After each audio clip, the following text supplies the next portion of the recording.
Professor Moore. He's imaging cancer tissue sections that are about 40 microns in thickness. Compared to his old system where he was, let's say, used to work with a spinning disk microscope, we shortened the exposure time with our sensitive cameras down by 6 times, so 6-fold image time or exposure time reduction per section actually.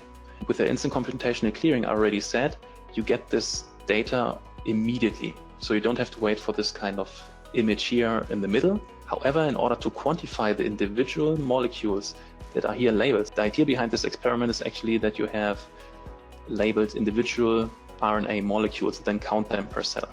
And to get to this kind of image quality, you have a very high-speed processing, so only within seconds in the stack. And afterwards, you are able to quantify those dots and everything while sitting in the same session actually in front of a thunder imager.